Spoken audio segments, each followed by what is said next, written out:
وصحبه أجمعين. رب اشرح لي صدري ويسر لي أمري واحلل عقدة من لساني يفقهوا قولي. سبحانك لا علم لنا إلا ما علمتنا إنك أنت العليم الحكيم. ولا حول ولا قوة إلا بالله العلي العظيم. أما بعد.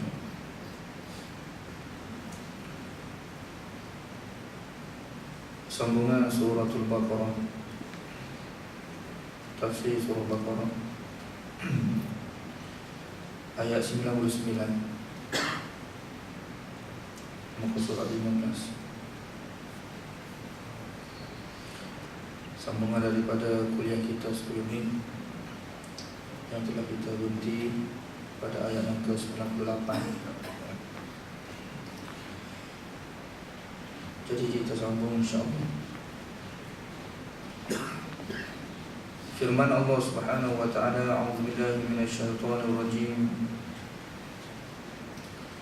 Wa laqad anzalna ilaika ayatin bayyinat wa ma yakfuru biha illa al-fasiqun. Aw kullama 'ahadu 'ahdan nabadahu fariqun minhum bal aktsaruhum la yu'minun.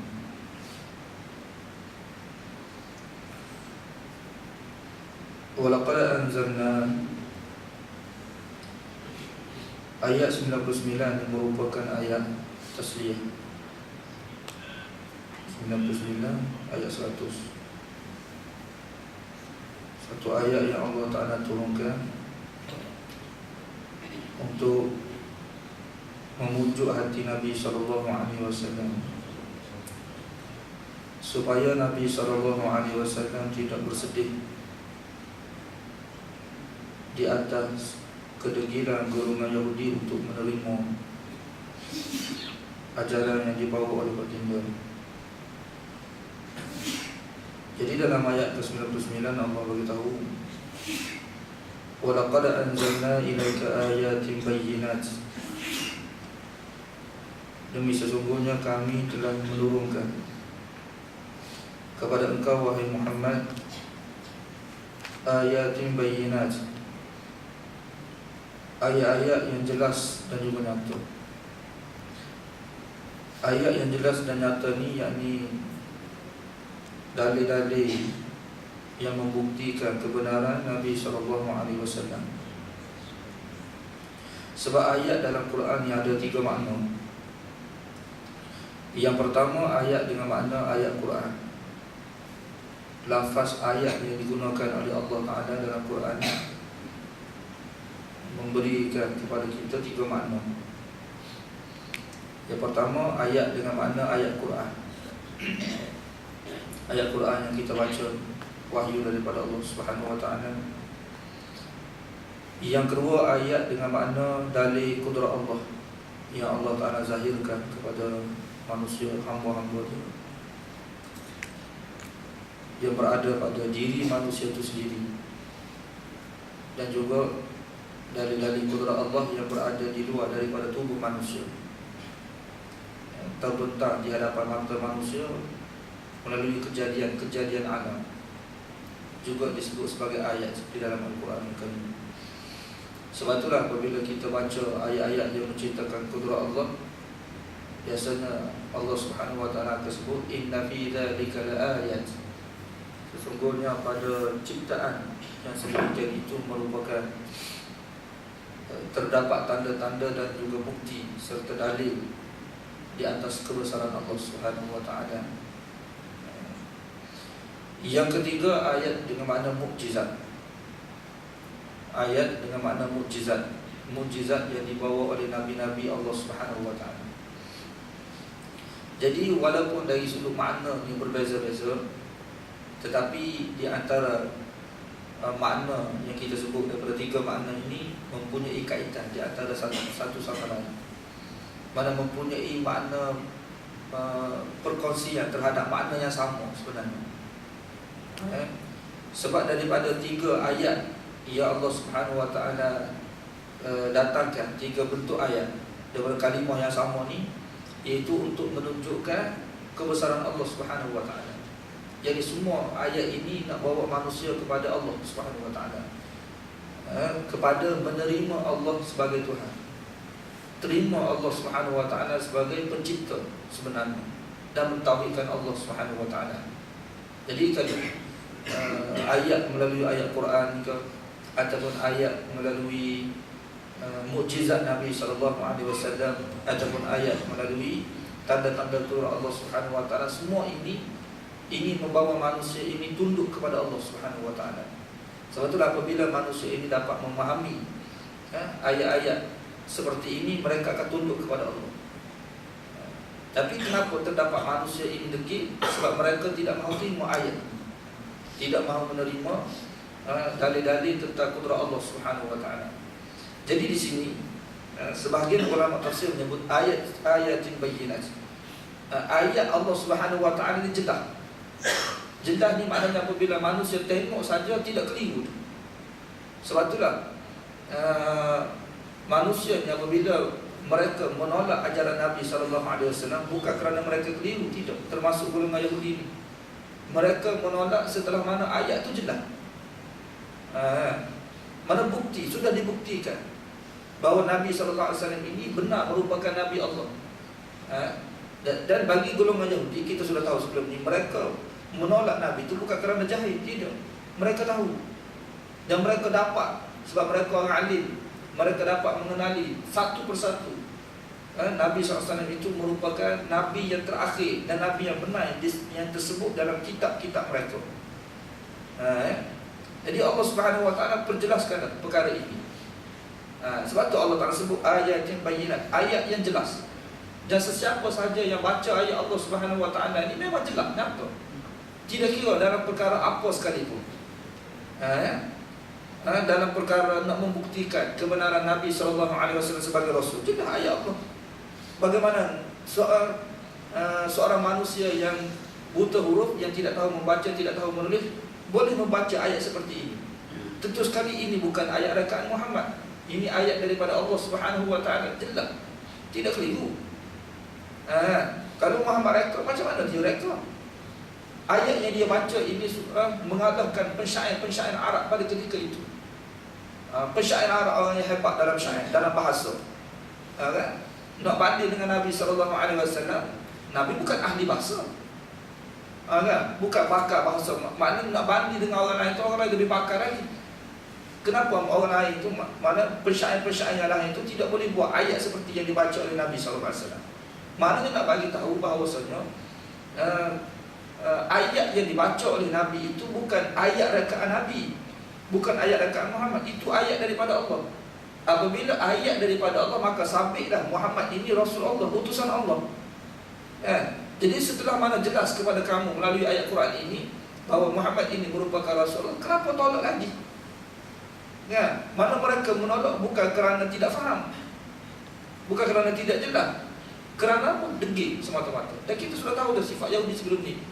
Satu contoh golongan manusia yang Allah Ta'ala zahirkan betul-betul degil. Kalau kita nak tengok manusia degil, contoh manusia degil Yahudi, Allah sebut dalam Quran. Jadi Allah Subhanahu wa taala cerita tentang Yahudi, nak bagi peringatan kepada umat Islam, pengikut Nabi SAW. Apakah kamu juga memiliki sifat seperti ini? Masih lagi tidak mahu menerima ajaran Allah, ajaran Nabi SAW? Kalau masih ada lagi dari kalangan kamu ini yang masih tidak mahu menerima, dalam keadaan ajaran ini sudah jelas, tidak keliru. Kalau dulu kita kata tuan-tuan, orang Arab Mekah, golongan musyrikin, sebab manusia yang dihadapi oleh Nabi SAW ketika mana wahyu yang diturunkan kepada baginda ni, tiga golongan manusia, musyrikin, Yahudi, Kristian, dan juga orang-orang munafik. Jadi contoh kita kata golongan musyrikin yang berada di kota Mekah, wahyu bahagian pertama wahyu ni diturunkan di Mekah, mana Nabi SAW menghadapi dengan manusia-manusia golongan musyrikin ni. Jadi mereka ketika itu banyak perkara yang mereka keliru, mereka tidak jelas. Tapi kepada kita sekarang ini jelas, ada banyak perkara dah sudah jelas. Contohnya tentang peristiwa Isra Mi'raj.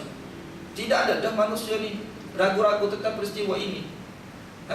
Jadi kalau kita boleh terima contohnya peristiwa Isra Mi'raj, boleh kita katakan semua orang Islam lah, walaupun dia tidak baca Quran, dia terima.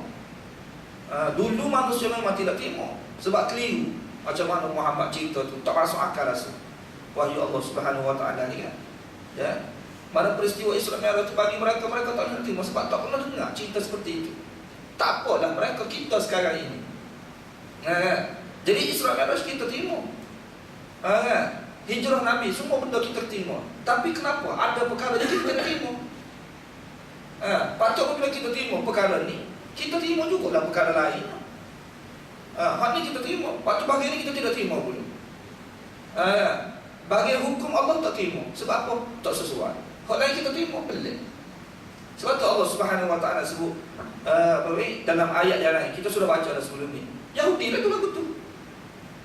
Terima sebahagian kitab, yu'minu nabi ba'dil kitab wa yakfuruna bi ba'd.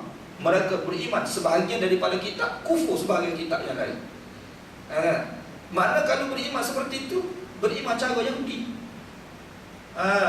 Mana Allah Subhanahu Wa Taala membuktikan daripada ayat dia ini perkara-perkara yang manusia ni keliru jadi jelas. Mana perkara?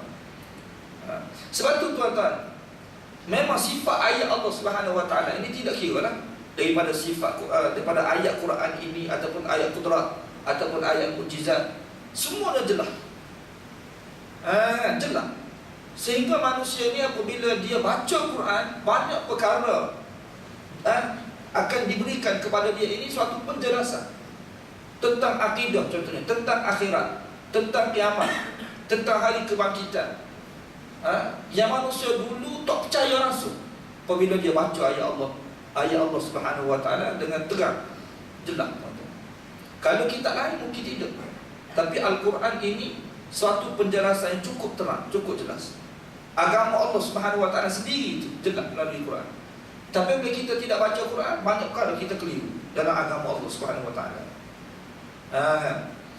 Jadi Allah Subhanahu Wa Taala bagi tahu memang jelas. Jelas tentang perkara. Begitu juga Yahudi ni kan, kita sudah tahu dah sebelum ni daripada ayat sebelum ni kita baca. Dulu tuan-tuan orang Arab Madinah, mereka hormat kepada Yahudi. Kenapa? Sebab Yahudi ni kan orang alim,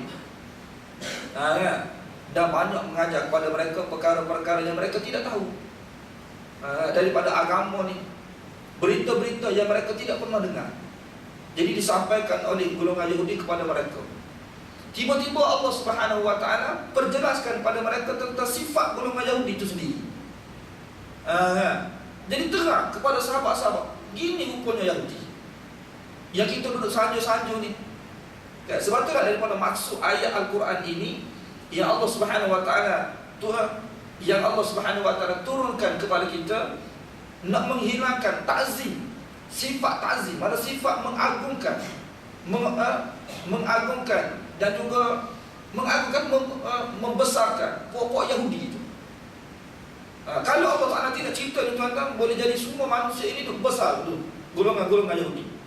Sampai sekarang kalau kita tengok berapa ramai umat Islam sekarang ini, kita tengok usahakan secara individu, tidak negara-negara Islam sendiri kan, mereka bergantung pada Yahudi, Israel apa semua.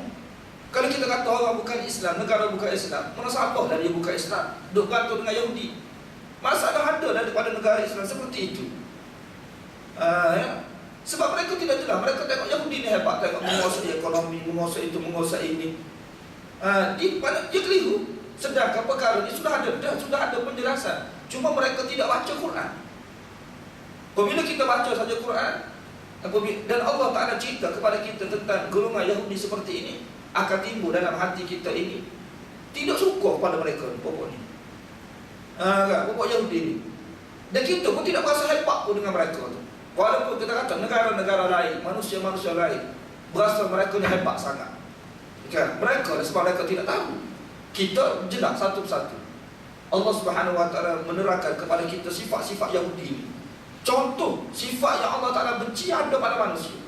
Allah Ta'ala sebut perkara-perkara yang Allah Ta'ala benci itu, sifat-sifat yang Allah Ta'ala benci itu ada pada manusia ni. Siapa dia? Yahudi. Jadi Allah Ta'ala dia zahirkan kepada kita ini supaya kita ni tidak ikut. Pertama sekali tidak berasa hebat Yahudi itu. Yang kedua, jangan kita jadikan sifat yang ada pada Yahudi itu ada juga pada kita. Dah banyak dah perkara daripada sifat-sifat Yahudi yang telah kita tahu dah sebelum ni. Jadi jelas tu mana jelas, ayat-ayat penjelasan Allah Subhanahu Wa Taala itu jelas, tidak keliru. Kemudian ayat bayyinat ni mana dalil-dalil bukti kenabian bagi Yahudi jelas. Tapi Allah Subhanahu Wa Taala sebut wa ma yakfuru biha, dan tidaklah mengkufuri, yakni menolak ayat-ayat tersebut. Ayat-ayat yang jelas Allah Taala sebut. Mana boleh berlaku jelas macam mana sekalipun manusia tolak. Bukan makna jelas tu terima. Macam saya kata tuan-tuan, kalau dah saya mendakwa saya ni sebagai seorang doktor, tuan-tuan tolak, tak apa dah, sebab tuan-tuan tak percaya pada saya. Terima tu? Tak terima kan? Kalau saya mengaku saya seorang doktor, adakah orang terima sini? Tak terima. Sebab apa? Sebab tidak ada buktikan lagi. Tapi kalau saya sudah membuktikan kepada tuan-tuan, saya sebagai seorang doktor, saya memiliki ijazah kedoktoran, contohnya ijazah dalam bidang perubatan, tak percaya lagi, tunjuk di apa saya ada klinik. Tak percaya lagi, klinik Ustaz Khairullah contohnya, tak percaya lagi. Mari masuk di tengok saya betul manusia. Jadi tak percaya lagi, tutup kepala. Maknanya kita nak bagi tahu ni bukti-bukti ni jelas depan mata tu berlaku. Jadi sejelas ini sekalipun boleh jadi manusia ni tolak. Sebab tu ramai dari kalangan manusia ni apabila dia tengok bukti dia percaya. Sebab dia kata nak bukti. Mana bukti dia? Awak cakap mana bukti? Mana dalil? Kalau tidak ada dalil kita tidak percaya. Kena ada dalil, kena ada bukti. Apabila bukti itulah yang menyebabkan kita ditunduk. Sebab itulah mukjizat apa semua ni kan, dalil-dalil ni untuk menundukkan manusia itu terima Allah sebagai Tuhan, terima untuk mentauhidkan Allah, jangan syirik kepada Allah, terima ajaran Nabi SAW. Ini makna bukti. Sebab apabila sudah terbukti manusia tak boleh nak tolak. Tak terima boleh tolak boleh. Mana kalau dia nak terima tu malah kedegilan dia sahajalah. Kalau saya sudah bukti dah saya sebagai seorang doktor, tuan-tuan tak mahu terima lagi saya sebagai doktor, degil je lah. Degil. Tak terima tu bukan kerana jahil, kerana tidak tahu, tidak, kerana degil semata-mata. Dan Allah Subhanahu Wa Taala sebut gini, ada manusia. Apabila ada cerita seperti ini, keadaan seperti ini dalam Quran, menyatakan kepada kita akan ada seperti ini sampai kiamat manusia. Degil. Dia tetap tahu, contohnya tahu. Ni hukum Allah, undang-undang Allah, ajaran Allah, agama Allah, tahu, sekadar tahu tu tahu. Dia yakin pun, tapi saja tak mahu terima. Menolak pula ajaran Allah Subhanahu Wa Taala. Jadi penolakan terhadap ajaran Allah ni asalnya sifat Yahudi. Kalau ada di kalangan umat Islam, Allah akan laknat dia sebagaimana Allah laknat Yahudi. Jadi Allah berkata wa ma yakfuru biha, dan tidaklah mengingkari. Yakfur, yungkir, dan tidaklah mengingkari, mengkufuri ayat-ayat Allah Subhanahu Wa Taala yang jelas dan nyata itu illal fasiqun, mereka yang ingin keluar daripada ketaatan. Jadi fasiqun ni makna asalnya al-kharijun an ta'atillah, an dinillah. Sebab itulah fasik ni dalam Quran, dia ada beberapa makna. Fasik, makna asal kalimah fasik ni kan, fasik, fisk, al-khuruj an ta'atillah, mana keluar daripada ketaatan ataupun keluar daripada agama Allah. Sebab tu fasik dalam Quran boleh bermakna murtad. Fasik boleh bermakna berdosa biasa. Sebab tu kita jangan ingat, kalau kita tengoklah dalam perbahasan kitab lah, mereka memberi ta'rifan. Mana ta'rif? Kalau kafir gini makna dia, Muslim gini, mukmin gini makna dia, munafik, fasik.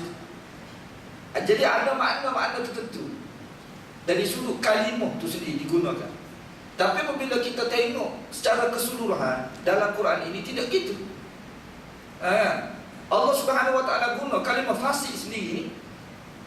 Kalau kita tengok dalam peribahasa kita, orang kata fasik tidak keluar lagi daripada agama. Kan, kalimah fasik sendiri tak sama. Kalau kafir, kafir lah. Murtad terkeluar agama, fasik tidak. Kan, fasik tidak terkeluar daripada agama Allah Subhanahu wa taala. Tapi dalam Quran tidak gitu. Sebab tu kita akan jumpa dalam Quran Allah Taala sebut fasik itu dengan makna kafir. Sebab keluar daripada agama ni dia ada dua keadaan. Satu, keluar daripada ketaatan. Masuk asas benar tu keluar daripada ketaatan.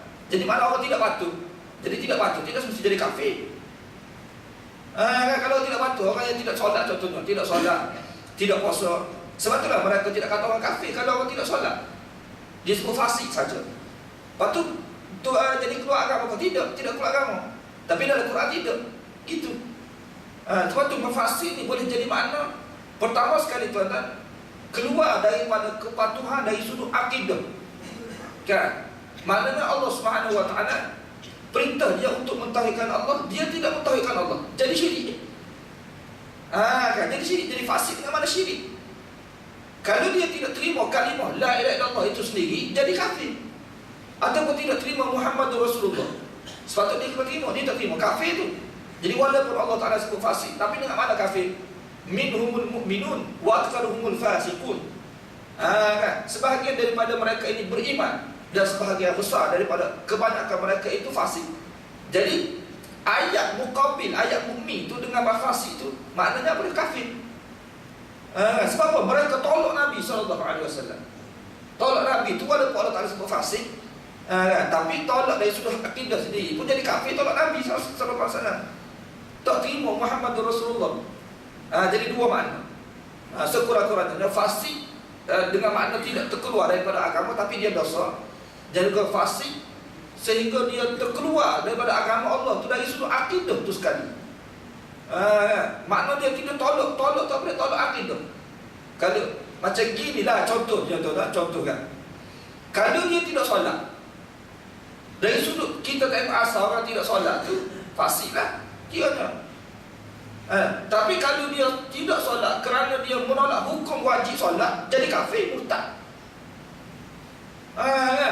Walaupun orang tidak tahu sekalipun akidah dia tu, hakikat dia di sisi Allah Subhanahu wa taala. Contoh orang tidak pakai tudung. Kan, bahawa ada orang liberal sekarang kata tak, tudung dia tak terima tudung. Apa tudung? Sama saja manusia ni. Kalau dia tidak pakai tudung, kan, tak mendedahkan aurat, mana tidak tutup aurat. Kerana apa? Kerana dia dengki lah, kerana malam. Dan dia masih terima aurat dia adalah hukum Islam. Itu fasik. Tapi kalau dia menolak hukum aurat, sebagaimana sebahagian daripada Muslim yang liberal sekarang ini kita tengok, pokok liberal ni, bahaya ni pokok ni. Sebab tu liberal ni kira-kiranya terkeluar daripada agama Islam. Bukan Islam pun mereka ni. Nampak saja Islam, mengaku saya Islam. Kan, pokok ni betapa jahil, cerdik. Kan, ada ijazah, ada PhD. Kadang-kadang kita tengok mereka ni. Tapi berat tentang pokok ni. Kadang-kadang sebab itulah saya selalu sebut, belajar ni kalau tinggi sangat jadi bodoh tuan-tuan. Kan, sebab tu jangan belajar tinggi-tinggi sangat. Kalau kita baik orang kampung pula tidak belajar, saya terima Islam, tak kira lah ke mana. Kan baik lalu tu. Hari ni buat kajian apa? Akhirnya tak sesuai.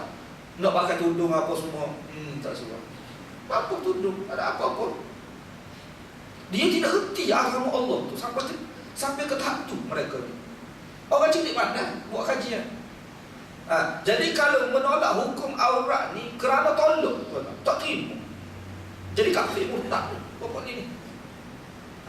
Dia beza tu. Tak buat perintah Allah Subhanahu wa taala kerana macam kita kat malam nak buat amal tu dosa dah. Tapi Muslim lagi. Ni keadaan manusia. Jadi fasik itu boleh jadi makna kafir, kufur pada Allah Subhanahu wa taala. Jadi tidaklah orang yang menolak ayat-ayat Allah Subhanahu wa taala ni mereka ni fasik. Mana kalau terima ni tuan-tuan, terima kan. Kita kena tahu keadaan. Pertama sekali kita terima agama Allah. Terima, contoh segala hukum Allah terima. Terima tu Muslim dah tu. Apabila tak buat, terima saja, tak buat. Sebab iman sebenar membenarkan dengan hati, buat dengan perbuatan, mengucap dengan ni kan, at-taqrir bil lisan, al-iqrar bil lisan. Mana iqrar melalui lidah, membenarkan dengan hati, dan juga buat dengan amal perbuatan. Ini ta'rifan iman dari sudut akidah ahli sunnah wal jamaah. Tapi kalau kita perhati iman sebenar ni, kalau dikatakan iman sebenar tu bukan 3 perkara ni, tidak. Membenarkan dengan hati, ini iman asalnya. Sebab tu manusia akan dikira beriman apabila dia membenarkan dengan hati dia. Sudah cukup dah di sisi Allah Subhanahu Wa Taala sebagai orang beriman. Walaupun dia tidak mengucap sekali dan dia tidak buat. Saya terima la ilaha illallah Muhammad Rasul, dia terima saja. Jadi dari sudut rukun iman tu sudah sah dah. Cuma dia tidak Muslim lagi, tidak dikenali sebagai Islam sebab dia tidak mengucap. Orang tidak tahu dia tu Islam. Jadi di sisi Allah tu mungkin dia iman dah, beriman dah. Tapi kalau dia tidak buat tuntutan iman, sebagaimana solat apa semua dia tidak buat, tu jadi fasik lah dia, maknanya jadi dosa. Tapi dia diterima sebagai Islam, tapi Muslim asi dia panggil, Muslim yang berdosa di sisi Allah Subhanahu Wa Taala. Tapi kalau dia tolak iman, tolak dari sudut hati dia tu, dia menolak. Dia menolak. Dia jadi kafir dah. Menolak. Walaupun dia beramal sekali. Beramal tak kira dah. Sebab iman asas hati tu menerima. Dia menolak Islam, tapi dia amal Islam. Apa dia? Munafik lah. Dia panggil munafik. Munafik tu Islam lah? Tak. Sebab tu Allah Ta'ala sebut dalam Quran, Inna Allah jami'un munafiqin wal kafirin fi jahannam jami'an. Allah Subhanahu Wa Ta'ala akan kumpulkan orang-orang munafik dan juga orang-orang kafir sekali, sebab mereka bukan orang Islam. Kan? Di sisi Allah tu mereka kafir, di sisi Allah Muslim tu memanglah di sisi Muslim, di sisi orang Islam tu dia Muslim. Saya sudah sebut dah sebelum ni, tuan-tuan, manusia ni di sisi Allah Subhanahu Wa Ta'ala dia ada 4 golongan. Pertama, Muslim di sisi manusia, Muslim di sisi Allah. Mereka ni kan orang yang mengucap kalimah syahadat, dia pun beramal dengan amal-amal Islam, dan dia pun dalam hati itu dia terima Islam. Jadi Muslim di sisi orang Islam pun, di sisi manusia pun dia Muslim, di sisi Allah dia Muslim. Mudah-mudahan kita semua lah, insyaAllah. Yang kedua, tuan-tuan, Muslim di sisi Allah, Muslim di sisi manusia, kafir di sisi Allah. Di sisi Allah tu dia kafir. Siapa dia? Munafik. Sebab hati dia tu tolak, tapi dari sudut perbuatan dia, ucapan dia tu Muslim. Sebab itulah apabila kita baca ayat-ayat munafik ni, kan, secara zahirnya ni mereka sama dengan orang Islam. Kalau kita dah baca dalam surah-surah yang menceritakan tentang orang munafik kan, Allah Ta'ala cerita, yastami'una ilaik, mereka dengar sungguh-sungguh ajaran kamu wahai Muhammad. Ada dalam majlis Nabi. Jadi nak kata kafir macam mana ada dalam majlis Nabi? Duduk depan sekali. Apabila Nabi SAW buat majlis, ada dalam majlis Nabi. Kafir kok kalau ada dalam majlis Nabi? Tidak kafir. Nak bagi tahu Muslimnya dia tu secara zahir. Tapi Allah Subhanahu Wa Ta'ala nak bagi tahu sebenarnya dia tidak beriman tu. Kan? Jadi jangan kita ingat orang yang duduk dalam majlis ni semua orang beriman. Di sisi Allah SWT tidak. Zaman Nabi berlaku seperti itu. Dan Allah Ta'ala cerita dalam Quran seperti itu. Mana mereka tidak terima pun, dengar saja tentang Islam, tapi hati menolak. Jadi menolak dengan hati kafir. Tapi di Muslim di sisi Allah Subhanahu Wa Ta'ala. Kalau dia mati pun kita tidak tanam dia di kubur kafir, tidak. Kita tetap tanam dia di kubur Islam, orang munafik ni. Sebab tu orang munafik boleh ada sekali. Dia tidak terasing. Allah yang mengasingkan mereka di hari akhirat. Tapi kehidupan dunia dia tu sekali. Sebab tu apabila kita tengok dalam Quran, Allah tak cerita, sehingga isteri-isteri Nabi sekalipun, kan? Yang kafir tu yang Allah Ta'ala sebut dalam Quran, kafir tu kafir macam mana? Kan? Seperti mana yang Imam baca tadi tu kan, berkaitan dengan isteri Nabi Nuh, dengan Nabi Lut tu. Kalau mereka tu betul-betul kafir, bukan Islam, tak boleh ada sekali dengan Nabi. Mana boleh kahwin dengan orang kafir, tak boleh. Mana dia ada sekali tu, dia di sisi manusia tu dia Muslim. Sebab itulah dia masukkan kafir itu munafik. Tapi Allah hukum mereka tu kafir tidak beriman sebenarnya dengan ajaran yang dibawa oleh Nabi, suami mereka itu sendiri. Sebab kalau kafir murtad, putus hubungan, talak. Kalau orang tu murtad, isteri kau murtad, suami kau murtad, jadi putus hubungan, tak boleh nikah dengan, tak boleh ada sekali. Ini boleh ada sekali tu, maknanya dia bukan kafir. Ya Allah Ta'ala cinta kafir sebagaimana kafir bukan Islam, itu tidak. Kafir secara mana Muslim secara zahir saja, hakikat tu kafir. Tu kena tahu. Yang ketiga tuan-tuan, manusia berpanggil dia kafir di sisi manusia, kafir di sisi Allah. Sebagaimana kafir itulah. Yang ketiga. Yang keempat, kafir di sisi manusia, Muslim di sisi Allah. Ini yang saya cerita tadi tu. Maknanya di sisi manusia tu dia kafir, Allah tidak kenal dia tu Muslim. Tapi di sisi Allah tu dia Muslim. Kenapa dia Muslim? Sebab hati dia tu terima. Hati, walaupun dari sudut ahli sunnah wal jamaah tidak sempurna lagi iman dia. Kita tak boleh terima dia lagi sebagai orang beriman. Betul. Selagi mana dia tidak mengucap, tak boleh. Tapi kita kira di sisi Allah tu. Allah Maha tahu kan. Allah tak nak sia-siakan iman dia tu. Mungkin dia baca Quran senyap-senyap, dia dengar sekarang kat pengajian daripada YouTube banyak tu kan. Senyap-senyap tu dia terima dah Allah Tuhan saya. Walaupun dia berada dalam keluarga orang kafir, dia tidak. Tapi dengan syarat dia tidak sembah berhala lah. Kalau dia sembah berhala tak jadi juga tu lah. Kita kena ingat ada orang kafir tu memang dia tak suka sembah berhala, tak terima. Dan dia tidak terima Isa tu sebagai Allah Subhanahu Wa Taala, sebagai Tuhan. Mana dengan syarat perkara-perkara yang membatalkan akidah itu dia tidak buat. Jadi manusia yang percaya ni kan dia tak buat perkara-perkara seperti itu. Jadi apabila dia dengar ayat Allah Subhanahu Wa Taala, terus dia masuk Islam. Jadi itu keadaan dia fasik kan. Mana boleh jadi fasik ni terkeluar terus daripada Islam, jadi kafir. Ataupun terkeluar daripada ketaatan tu masih dalam rumpun Islam lagi. Jadi orang yang ada sifat seperti inilah yang akan menolak ayat-ayat Allah Subhanahu Wa Taala. Sebab kalau dia mukmin dia akan terima semua. Jadi terima tu dengan makna terima dengan sempurna. Terima dengan makna buat perintah Allah Subhanahu Wa Taala. Kalau dia terima saja, dia tidak buat, bukan makna terima tu.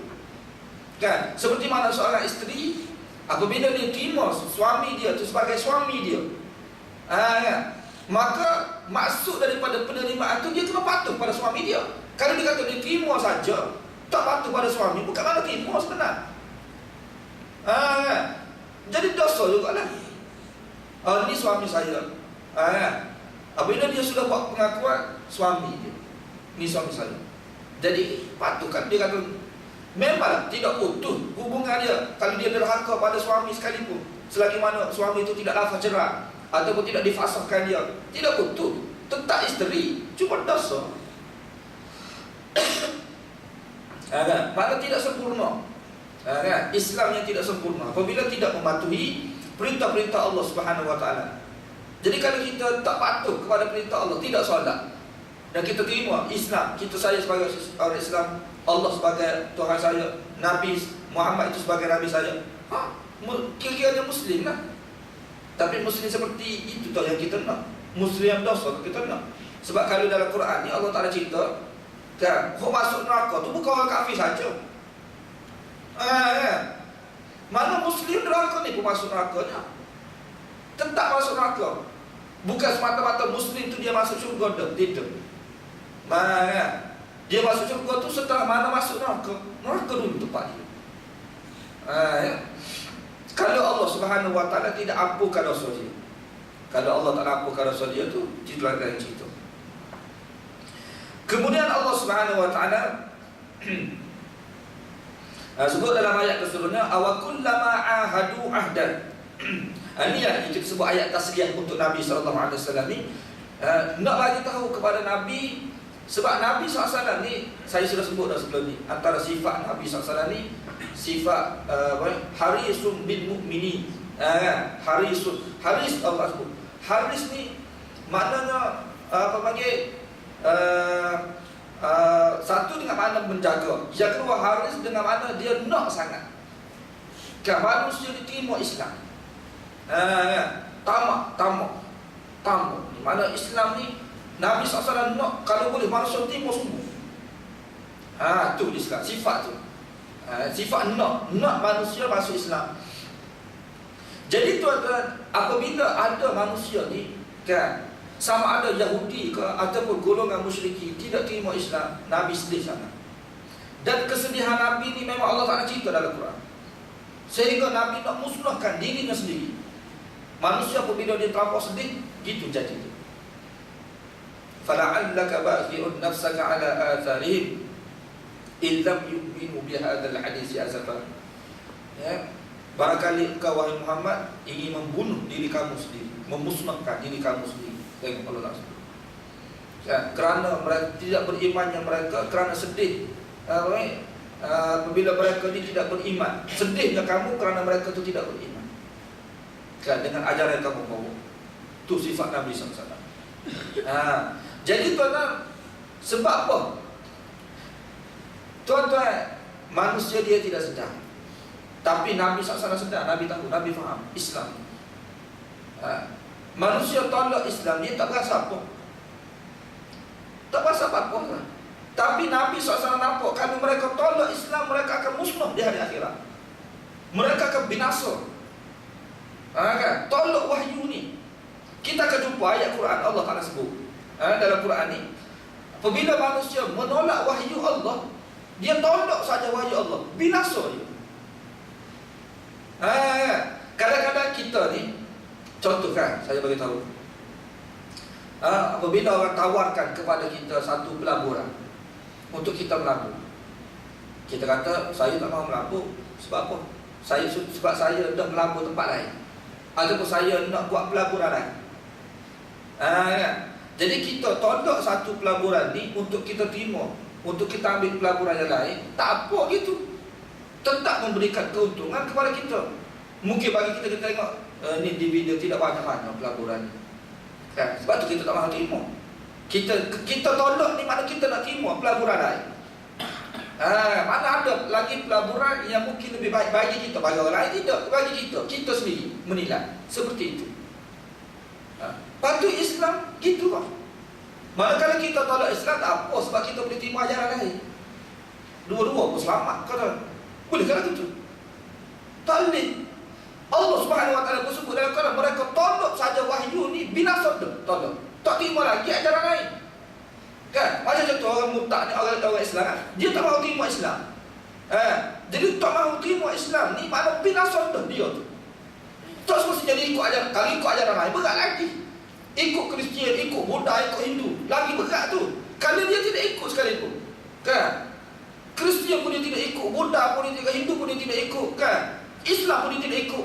Jadi tidak ikut tu binasa tu, kan? Bukan binasa tu berlaku ataupun sesat tu berlaku apabila dia ikut ajaran lain, tidak. Kan? Allah sebut ni berkaitan dengan wahyu. Mana manusia tidak ikut wahyu tu sesat tu. Bukan kerana ikut ajaran lain tu sesat, tidak. Tidak ikut wahyu, tidak ikut Quran. Kita kata tak apalah, kita tak contoh gini kan. Tak apalah kita tak baca Quran, sebab apa? Kita dah baca kitab lain. Bukan masalah baca kitab lain tu, tidak baca Quran tu, tidak memahami Quran tu sesat. Allah Ta'ala sebut dalam Quran. Allah Ta'ala sebut dengan jelas ayat Allah Subhanahu Wa Taala dalam Quran. Kita akan jumpa bila kita baca. Tidak ikut Quran. Jangan kita ingat sesat tu berlaku apabila kita ikut ajaran lain ataupun kitab lain. Tu berlaku punca tu. Jadi Nabi SAW tu sedih tu sebab tu lah. Mereka tolak Islam tu bahaya untuk mereka, walaupun mereka sudah ada dah agama. Contoh gini, tuan-tuan Yahudi ni kita kena ingat kan, sebab apa mereka tidak terima ajaran Islam? Sebab dia kata kita sudah ada Taurat kan, buat apa terima lagi Quran ni? Taurat ni sudah ada Taurat, kitab kita, agama kita. Jadi mereka dia ingat sebelum ni Allah tak nak terima Taurat. Jadi kalau kita ikut Taurat, Allah tak terima. Dia gini, tuan-tuan, apabila memanglah Taurat dulu Allah tak nak terima Taurat. Siapa-siapa yang ikut Taurat syurga lah dia. Nabi Musa alaihissalam, pengikut Nabi Musa dekat, yang mengikuti ajaran Taurat. Tetapi setelah mana datang Quran, Taurat expired dah, tak boleh ikut dah Taurat. Tak boleh ikut dah Taurat tu, kena ikut Quran. Apabila datang Quran, sebelum datang Quran memang lah. Jadi orang yang ikut Taurat sebelum datang Quran, dia selamat di hari akhirat, ahli syurga. Sebab apa? Sebelum datang Quran. Apabila datang Quran, semua kena ikut Quran. Taurat tak boleh ikut. Tapi kena terima Taurat tu kitab Allah. Terima, tapi tidak semestinya ikut. Macam kita sekarang tak boleh kan. Kita kena terima Taurat tu kitab Allah. Jangan tolak jadi murtad. Terima kitab Taurat, tapi kita kena ikut kan? Tak boleh ikut syariat Taurat yang telah dibuat oleh manusia dulu. Tak perlu baca pun, tak perlu belajar pun Taurat tu, tapi kena terima. Sekadar terima secara ijma'. Sebab kalau tolak jadi murtad, kafir. Kena terima Taurat ni kitab Allah. Terima Taurat ni kitab Allah untuk Nabi Musa. Bukan bermakna apabila kita terima kita kena ikut. Kau kena ikut Quran. Jadi apabila datang Quran, Yahudi kena ikut Quran. Yahudi kena ikut Quran. Jadi Allah Ta'ala bagi tahu kepada Nabi, macam mana mereka ikut Quran, kitab mereka sendiri mereka tolak sebenarnya. Nak bagi tahu gitu. Mana sifat perbuatan menolak kitab ni adalah perbuatan Yahudi, tabiat Yahudi. Ada bagi golongan Yahudi tu dulu. Gitulah mereka, kitab mereka sendiri. Mereka kata mereka bawa kitab mereka kan. Sebab tu dalam ayat sebelum ni kan Allah Ta'ala sebut kan, apakah mereka ini beriman dengan kitab mereka sedang apa panggil? Lima taqtuluna anbiya Allah in kuntum sadiqin. Kenapa kamu bunuh kenapa kamu bunuh nabi-nabi Allah? Kalau benar kamu mendakwa, kamu ikut Taurat. Maknanya Allah Ta'ala bagi tahu, sebenarnya yang mereka mendakwa ikut Taurat kan, kami ikut Taurat, kami tak mau ikut kitab lain. Ini dakwah Yahudi, kita sudah sebut dah sebelum ni. Jadi Allah Ta'ala bagi tahu, betul kok mereka ikut Taurat? Kan? Sebab segala ajaran Taurat mereka tidak ikut pun. Kan? Taurat melarang bunuh Nabi. Kenapa mereka bunuh Nabi? Sebab tu Allah Ta'ala tanya, kenapa kamu bunuh Nabi-Nabi Allah? Kalau benar kamu mendakwa kamu ikut Taurat. Allah tanya, lima taqtuluna anbiya Allah in kuntum sadiqin, in kuntum mu'minin. Kenapa kamu bunuh Nabi-Nabi Allah? Kalau benar-benar kamu beriman terhadap kitab kamu. Mana mereka tidak beriman pun, maknanya mereka tidak ikut pun ajaran Taurat tu. Jadi kalau tapi mereka tidak ikut ajaran mereka sendiri, walaupun mereka mendakwa, jadi ini wahai Muhammad, ajaran yang kamu bawa ni kan juga adalah ajaran kitab, ajaran wahyu. Jadi mereka sudah tolak dah ajaran wahyu sebelum ni. Jadi menjadi kebiasaan mereka ditolak ajaran kamu. Jadi Allah Ta'ala bagi tahu ni kepada Nabi SAW supaya Nabi ni rasa tidak terlalu berat ujian ni, tidak terlalu sedih. Mana apabila tahu gini perangai dia, macam gini lah contoh kan, kita tengok anak murid kan, anak murid ni degil sangat, nakal sangat dalam kelas. Siapa guru ni kita kata sedih lah ataupun sakit hati. Kita pun jumpa dengan mak ayah dia. Mak ayah dia kata memang gitu, bosak perangai dia kat rumah. Dia kata lagu tu biar je. Kita jadi tidak berat mana lah, memang perangai dia dah lagu tu. Bukan saja di sekolah, di rumah tu berat lagi. Jadi maknanya kita ingat kita gagal dah dalam mentarbiyah. Memang perangai dia tu berat lagu tu, dia katakan. Jadi kita tetap sedih, cuma lega sikit. Dah kita tahu perangai dia lagu tu kan. Jadi Allah Ta'ala nak bagi tahu, mana buruk sungguh. Maka golongan-golongan musyrikin, golongan-golongan Yahudi ni sebab apa?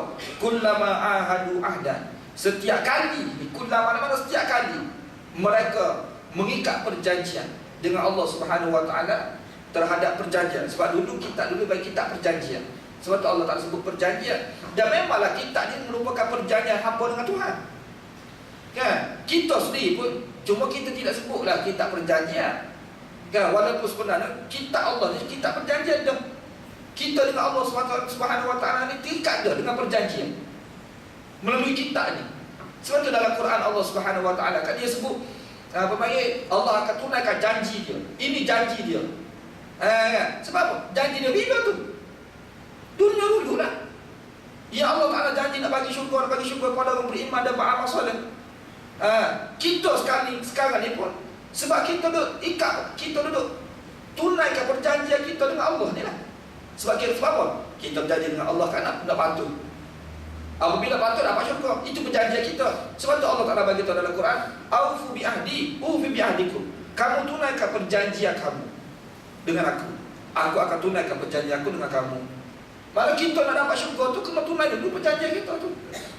Kan? Orang yang dapat syurga tu orang telah menunaikan perjanjian dia untuk patuh pada perintah Allah. Di mana? Di dunia terdahulu. Sebab tu kita ni kita polisi, kita perjanjian. Allah akan tunaikan kepada kita ini perjanjian dia. Jadi dulu tuan Yahudi ni dia telah ambil dah perjanjian. Setiap kali mereka ini kan, mengambil perjanjian melalui kitab terhadap Allah Subhanahu wa taala, nabadahu fariqum minhum. Allah beritahu sebahagian daripada mereka ni mencampurkan perjanjian tersebut. Kitab campur di sini yakni makna tidak terima. Seperti mencampurkan. Sebab kalau orang bagi pada kita ni, kita terima, kita simpan.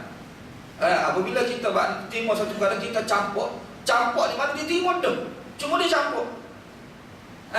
Campur tu mana tak terima lah. Macam orang bagi pada kita sesuatu kan, kita tak terima, kita campur dalam tu campur. Dan memang Allah Ta'ala sebut ni, ayat selepas ni Allah Ta'ala beritahu kan, mereka campur ke belakang kitab tersebut. Sebagai ulama tafsir kata memang mereka buat gitu pun, mereka campur semua kitab ke belakang. Yang kedua dia yang dimaksudkan campur tu yang tak peduli kitab Allah. Kan, sepatutnya tuan-tuan kitab ni kan, kitab Allah Subhanahu wa taala ni kita kena belajar. Kitab sebenarnya kita kena belajar ni kitab Allah Subhanahu wa taala kan. Jadi kitab Allah tu kita tidak belajar. Jadi tak belajar tu macam kita meletakkan kitab Allah ke belakang. Terus kita akan urai nanti dalam ayat akan datang ni. Jadi Allah beritahu nabada fariqum, kamu akan tengok mereka ini setiap kali mereka mengambil perjanjian melalui kitab, kan, mereka akan campur perjanjian tersebut. Kan, campur di sini ni kan, mereka meleraikan perjanjian. Tak buat apa, janji saja.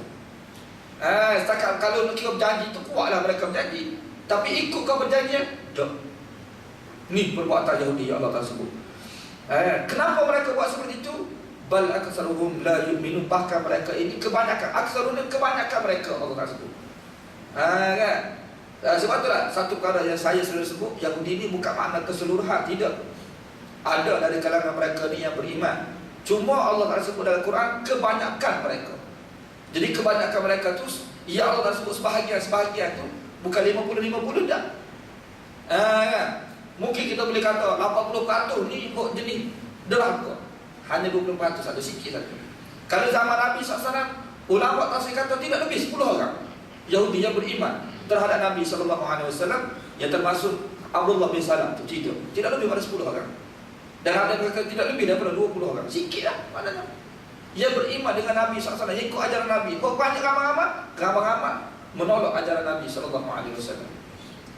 Jadi Allah beritahu bahkan mereka ini tidak percaya pun kitab Allah Subhanahu wa taala. Tuhan Allah sebut la yu'minun, bahkan mereka ini sebenarnya tidak beriman terhadap kitab Allah.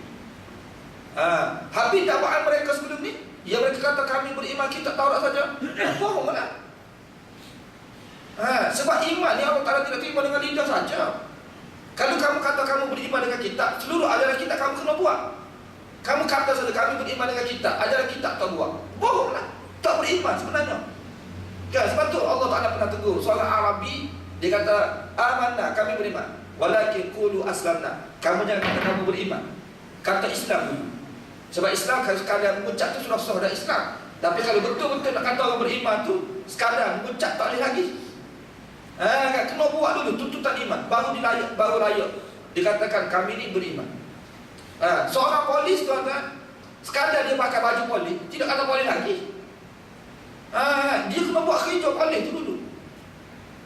Cuma kalau dia pakai baju polis tu, sekadar nak kata dia tu polis, boleh kalau kita kata ni polis ni. Tapi hakikat polis benar adakah dengan pakai baju saja? Tidak. Polis benar apabila dia buat kerja, tangkap orang, tembak orang, bunuh tu tidaklah kan. Maknanya dia buat kerja-kerja dia tangkap pun jenayah, baru boleh katakan ini polis benar. Kalau pakai baju polis tuan-tuan, tidur kat rumah, tak buat kerja, kan? Bukan hakikat polis. Jadi Allah Ta'ala berkata ini bukan hakikat orang beriman. Sekadar mendakwa saya ikut Taurat, saya beriman dengan Taurat, tak jadi lagi macam kita nak mendakwa sekarang. Oh saya orang beriman. Betul kau beriman, tuntutan iman tidak buat. Aurat tidak tutup, solat tidak buat, puasa pun tak buat. Iman kata tu. Tapi nak kata Islam tu boleh tak? Sebab tu Allah kata tu, jangan kamu kata beriman. Walakin qulu aslamna. Akan tapi kamu kata kami Islam baru. Ni keadaan dia. Jadi tuan-tuan, kita berhenti di sini. InsyaAllah ayat 90, ayat 100. Dan insyaAllah dalam kuliah akan datang ni kita sambunglah. InsyaAllah ayat 101. Cuma ayat 101 ni dia kena baca sekali ayat 102. Baca ayat 102 kena baca ayat 103. Jadi gitu tu. Tak boleh berhenti sekarang. Jadi mungkin kuliah akan datang ni panjang sangat. Sebab apa? Sebab ayat dia pun panjang ni. Takkan kita nak berhenti tengah-tengah. Jadi saya bagi tahu awak je lah. Mungkin mencecah sejam setengah kalau kita tak tahu lah. Sebab nak urang banyak. Kalau nak urang dekat-dekat boleh. Tapi banyak perkara yang kita tidak puas hati lah. Dia jadi kait tu sampai kalau baca ayat 101, 102, 103 sekali. Mungkin lama sikit lah. Saya beritahu awak lama sikit. Jadi kalau bahasa tak mahu duduk pun tak apa lah. Itulah. Untuk persediaan kita. Allah. Kita berhenti sini insyaAllah. Kita sambung lagi. Wabillahi taufiq wal hidayah. Assalamualaikum warahmatullahi wabarakatuh. Alhamdulillah.